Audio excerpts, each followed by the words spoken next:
Assalamualaikum warahmatullahi wabarakatuh. Kawan, sebelum Anda memulai aktivitas hari, kita ikuti kajian Syarat Hikmah Dialog Fajar.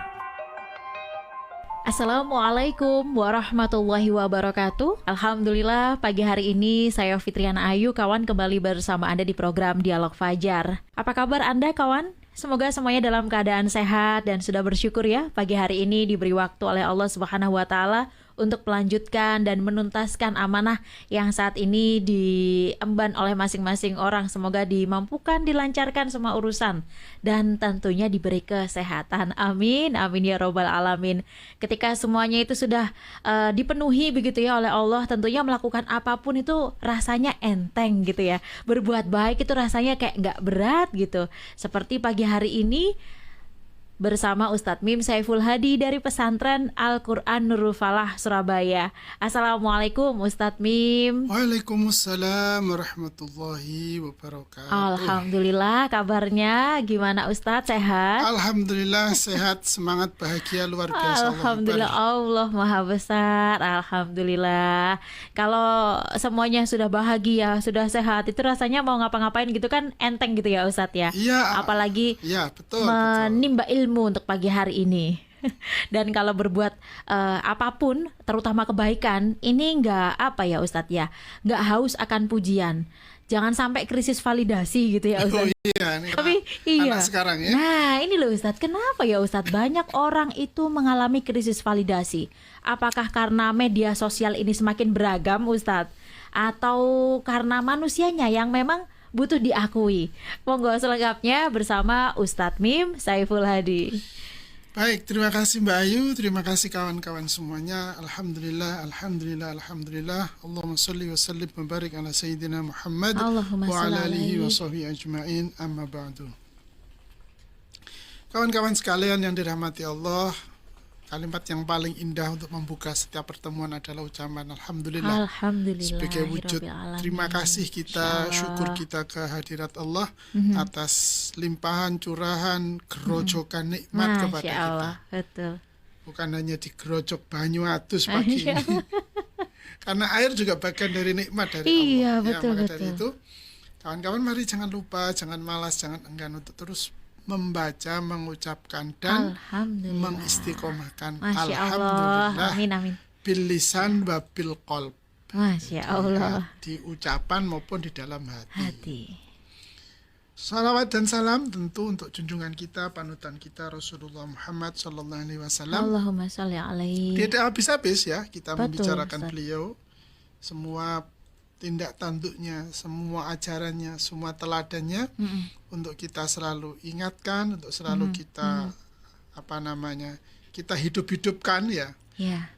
Seberapapun kita punya kemampuan, seberapapun kita punya kesempatan, mari Iya. terus kita hidupkan. Pokoknya belajar terus lah. Ya, Masya Allah, Isok betul. niru Nabi kan itu. Iya. Nanti kalau nggak sampai kan kita sudah bisa laporan. Memper Itu kan gitu ya, Ustaz ya. Saya sudah loh Nabi tapi belum sampai kan itu ya. Kalau nggak pernah kan gimana Nah, nanti bahaya. laporannya kan itu. Umatnya siapa gitu Ustaz ya. Nah, ngono tak contoh ya, Nah. menengai kak lapo-lapoan itu ya. Astagfirullahaladzim. Benesuk dialog fajar bengok-bengok sak ndoponyo kono gak ngrungokno itu. Tenang Ustaz, tenang Ustaz. Siap, Masya Allah. Nah, maka dari itu sekali lagi ini Kanjeng Nabi Muhammad SAW adalah Allahumma panutan sholli kita alaihi. dan kita hidup-hidupkan sunnah-sunnah beliau, teladan-teladan beliau dalam kehidupan kita. Soal apa tadi itu? Eksistensi ya, Ya. atau ya krisis validasi. Validasi. Ya memang Allah telah menciptakan kita secara naluri. Kalau yang namanya manusia ya kepengin diakui kemanusiaannya. Wis iku menungso manusia macam apapun, di level manapun, di tingkat pendidikan berapapun, pokoknya kalau dia namanya manusia, maka kan kita ketika lahir kan disunahkan untuk memberi nama kan Mbak Ayu, Iya, Nabi kita iya. kan ya. Untuk apa sih? Ya untuk memastikan eksistensinya diberi definisi, diberi Ya. nama kan itu. Ini labelnya kan itu. Ya. Nah, akan tetapi ada sebuah makalah yang luar biasa yang harus atau yang baik ya, yang sangat indah, yang sangat dalam untuk menjadi renungan kita, yaitu sebuah makalah dari Ibnu Athaillah As-Sakandari dalam kitab Hikam. Ini saya petikkan makalahnya. Idfin wujudaka fi ardil khumul fama nabata mimma lam yudfan la yatimmu nataijuhu. Artinya, kuburlah wujudmu atau eksistensimu di dalam bumi, kerendahan atau ketiadaan. Maka segala yang tumbuh namun tidak ditanam dengan baik tidak akan sempurna buahnya. Ini betapa Syekh Ibnu Athaillah memberikan nasihat kepada kita agar kita ini hidup di bumi ini itu jangan mendongakkan kepala gitu ya, tetapi rundukkanlah wajah, tanamkan diri kita ke dalam bumi sebagai wujud kerendahan kita terhadap makhluk-makhluk Allah yang ada di muka bumi ini. Tentu di bagian ini kita sesungguhnya telah merasa ada di hadapan Allah, kan itu ya. Kalau kita sudah merasa ada di hadapan Allah, buat apa? Wong Allah ini yang maha mulia, kan itu ya. Allah yang menciptakan kita, Allah yang maha pengasih. Kalau sudah di situ, maka kita tidak dibutuhkan lagi dalam dalam kondisi sekarang ini untuk aku, masa aku gambar aku nih, kan itu ya. Masa aku gambar aku nih. Kita tidak usah bicara begitu. Kita ini sudah ada di pengakuan Allah, kan itu. Ini kata kunci yang pertama. Sehingga kalau kita hidup di bumi, terus kemudian kita minta pengakuan kepada sesama penduduk bumi, mengapa kita tidak malu yang menciptakan, kok kita tidak minta pengakuan dari yang menciptakan kita, kan itu. Ini kalimat yang sangat penting. Sehingga Mbak Ayu dan kawan-kawan semuanya, Rasulullah Muhammad SAW bersabda seperti ini, idza ra'aitum al-maddahina fahtau fi wujuhihimut turaba, rawahu Muslim. Artinya begini, jika kalian melihat orang-orang yang suka memuji, maka tumpahkanlah debu ke wajahnya atau ke mukanya. Hadis riwayat Muslim. Nah ini yang menjadi sebab mengapa kita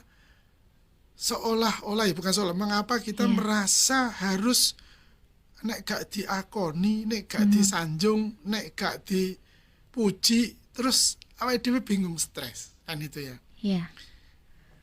Karena kalau setiap kita mendapat pujian, gitu ya, kemudian kita menjadi melambung kita ini.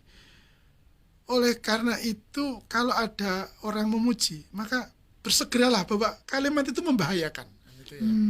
Sehingga Nabi memberi perintah kepada kita, wes, apa kasarane, ya tutupkan debu di mulutnya, kan itu. Kenapa? Karena akan merusak kalimat yang pertama atau nasihat dari Syekh Ibnu Athaillah tadi. Eksistensi kita, keberadaan kita akan menjadi sombong. Kita akan menjadi lupa diri, lupa daratan. Karena apa? Menjadi gila pujian. Kalau sudah gila pujian itu, maka hidup kita akan berada di dalam kepura-puraan. Kenapa? Ya karena ingin dipuji orang. Apa kata orang, kita ingin seperti itu. Padahal yang diharapkan oleh orang itu kan belum tentu itu karakterku, belum tentu itu diriku. Tapi karena kita ngikuti apa kata orang, aku kalau enggak gitu enggak ada yang muji. Kalau aku enggak gitu enggak ada yang ngefollow aku, kan itu ya, Mbak ya. Sehingga aku harus begini agar followerku menjadi banyak itu ya. Sehingga kasihan kan hidupnya itu. Karena dipenuhi dengan kepura-puraan. Mengapa dikatakan pura-pura? Ya itu bukan dirinya. Dia melakukan itu untuk orang lain, bukan untuk dirinya. Sehingga dia lupa bahwa dirinya adalah ciptaan Allah yang kita punya punya tanggung jawab untuk memuji Allah, dan kita hanya mencukupkan diri mendapatkan pujian, mendapatkan pahala, balasan dari Allah Subhanahu wa ta'ala yang menciptakan kita. Kenapa sih kita kok ingin dipuji? Kan itu pertanyaannya Ya, begitu Mbak betul Ayu. Ustaz. Kenapa kok kita ingin dipuji? Karena kita memang punya naluri untuk diakui. Eksistensi kita, keberadaan kita ingin diakui. Kita ingin mendapat pengakuan. Namanya saja pengakuan, berarti kan tentang diriku, tentang aku, ya, siapa aku, bagaimana aku, apa yang aku lakukan. Ingin dilihat oleh orang, ingin diakui oleh orang, sehingga dia ngevlog mulai bangun tidur sampai tidur lagi. Nganggo sandal aja di konten, kan itu ya. Iya, betul. Sandal kuping lo guys hari ini gitu ya. Belinya di sini harganya sekian, kan itu. Ini untuk apa? Kan itu pertanyaannya. Ini untuk apa? Kan itu. Apakah kita ingin memamerkan sandal kita yang harganya mahal? Itu ya. Atau tujuan yang lainnya. Tetapi hampir pasti ya. Tidak untuk mendapatkan keridhaan dari Allah Subhanahu wa taala.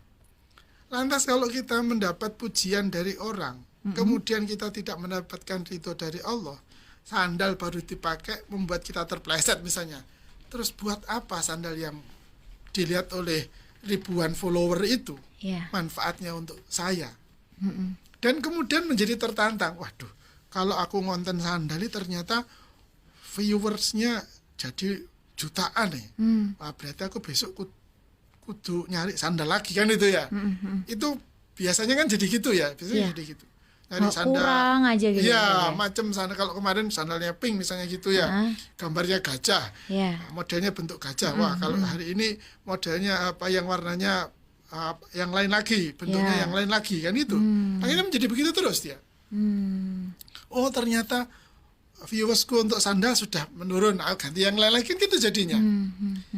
Lah, sehingga perbuatannya, apa yang dilakukan dalam kehidupannya semata-mata hanya untuk mendapatkan pujian dari orang lain. Dia lupa bahwa dirinya juga ada kebutuhan yang harus dia penuhi. Nah, tidak ada cara yang lain kalau kita agar terbebas dari itu, kecuali yang pertama, kalau ada orang memuji kita, maka pandanglah pujian itu sesungguhnya ucapan yang membahayakan kita. Kita sudah sampaikan di waktu sebelumnya Pak Ayu ya, mewaspadai setiap pujian, mewaspadai setiap pujian. Nah, kemudian kalau kepingin kuat menghadapi pujian, artinya pujian apapun dari orang itu tidak mengubah apa yang ada dalam diri kita, maksudnya tidak mempengaruhi dipuji terus sregep, gak dipuji gak sregep, misalnya gitu Mbak Ayu ya. Agar tidak begitu, maka nasihatnya Syekh Ibnu Athaillah tadi menjadi pegangan atau pedoman yang baik buat kita, bahwa keberadaan kita di dunia ini, keberadaan kita di bumi ini harus kita tenggelamkan ke dalam bumi. Kenapa? Ya karena kita akan kembali ke bumi, maksudnya gitu. Kita nanti kan pasti akan mati, dan ketika kita mati kan ditanam, dikubur di dalam bumi. Lantas untuk apa kalau saya melakukan ini dan itu? Wong nanti kalau saya ditanam lagi di bumi, ini tidak dibutuhkan lagi, kan itu. Ketika itulah maka keberadaan kita, perbuatan kita, kontribusi kita dalam kehidupan itu akan menjadi bernilai, menjadi bermanfaat bagi kehidupan, bukan hanya untuk dirinya sendiri. Menginspirasi orang, misalnya gitu ya, meringankan beban orang, kemudian memotivasi orang, meringankan kesulitan orang. Itu Masya Allah kan luar biasa nih kalau kita dengar beberapa kejadian yang apa ditemukan atau kita ikuti di Suara Surabaya Mbak Ayu ya. Orang dari mana itu, dari Belanda bisa ketemu saudaranya. Nah itu loh, kan apakah orang ketika melakukan itu dia aku biar dipuji sama pendengar SS? Kan juga tidak. Tidak kan Mbak Ayu ya? Iya, hanya semata-mata supaya ketemu dengan keluarganya gitu. Titik, kan itu toh? Iya, betul Ustaz. Itu kan kontribusinya, itu kan kemanfaatan hidupnya. Masya Allah. Itu siapa itu yang mencarikan nama namanya orang itu tadi Oh kan. iya iya iya iya. Nah, itu kan juga Masya Allah. bukan tanpa usaha, bukan tanpa pengorbanan kan Mbak ya. Setidaknya dia mendengarkan, wah ini penting, wah aku iso iki, oh aku mampu ini, aku punya kesempatan ini. Aku tahu, kemudian dia bergerak untuk menemui orang itu tadi, Ya, keluarganya menyambungkan. Akhirnya ketemu ya. Nah, Ustadz akhirnya ya? ketemu. Oh, itu juga karena ridhonya Allah ya Ustadz ya, bukan karena semata-mata ya biar nanti saya terkenal gitu, pansos. Betul. Astagfirullah. Tidak pansos. Gini nih kan contoh Mbak Ayu kan. Iya, Ini salah kan satu gini contoh. Lakukan perbuatan seperti itu sebanyak-banyaknya. Karena masih banyak hal yang kita bisa lakukan dengan cara seperti itu. Kira-kira Ustadz Mim, sampai kapan ya orang-orang yang yang merasa ingin diakui itu dia itu akan merasa kurang terus gitu. Maksudnya sadarnya gitu Ustadz Mim. Iki rada angel Mbak. Kira-kira gitu ya Ustadz. Kan Iya. dia padahal kita manusia baliknya ke bumi ya. Kenapa kok dia langit terus ya? Nggak Iya. capek ya Ustadz ya? Rada angel iki. Kecuali deh santri rutin dialog fajar. Dialog fajar. Ya Allah, semoga nggak ada ya Ustadz ya. Iya, makanya saya senang sekali. Ini kita obrolkan ya agar jamaah dialog fajar ini kawan-kawan ini menularkan Nggak ada. ini ya, Oh, menularkan betul, kepada betul. yang lain itu ya. Sampai krisis validasi. Iya, Ya. karena ya kalau sudah ya, kita bagaimana menasihati orang mabuk itu gimana Mbak ya? Oh iya iya. Kan iya. orang lupa daratan itu gimana waktu kita ya, menasihatinya? Ustaz, ya. Kan harus nunggu sadarnya Iya, kapan? Yo kalau dia kebentuk, Oh, dia iya, kejelungup kan gitu. Ya. Baru aduh sakit, sadar kan dia. Nah, Iya. dikala itulah kita baru nasihatnya baru kedengaran kan itu, baru didengar. Tapi ketika dia mabuk tuh mau bicara apa kita itu kepada Iya. dia? Ya kembali ke apa namanya dialog kita yang kemarin Cok Iya, mandek leh ndongakno kan itu ya. Masya Allah, Jangan nanti berhenti. doanya akan diaminkan malaikat dan Iya, kembali ke kita ya Ustadz. Betul. Masya Allah, semoga bermanfaat ya Amin, Ustadz. amin, ya Rabbal Dan alamin. kawan-kawan yang lainnya pun juga validasi terbaik katanya itu bukan karena tepuk tangan orang lain, tapi ketenangan gitu ya Ustadz ya. Iya, betul. Tetap ketika hati itu tadi merasa cukup apa yang disampaikan oleh Ustadz Betul. Mim. Itu buah dari ridhonya Allah atas Masya perbuatan Allah, semoga bermanfaat. kita. Amin. Kita tutup dengan doa kafaratul majlis. Subhanakallahumma wa bihamdika nasyhadu an la ilaha illa anta nastaghfiruka wa natubu ilaik. Saya Fitriana Ayu dan juga Ustadz Mim Saiful Hadi pamit. Wassalamualaikum warahmatullahi wabarakatuh. Waalaikumsalam warahmatullahi wabarakatuh. Program Dialog Fajar yang baru Anda simak kerjasama Suara Surabaya dan Pesantren Al-Quran Nurul Falah Surabaya, lembaga dakwah yang amanah, profesional, dan berbasis Al-Quran. Pesantren Al-Quran Nurul Falah mencetak guru dan hafidz Al-Quran metode tilawati. Informasi dan berikan donasi terbaik hubungi 0822 2759 9920 atau www.nurulfalah.or.id.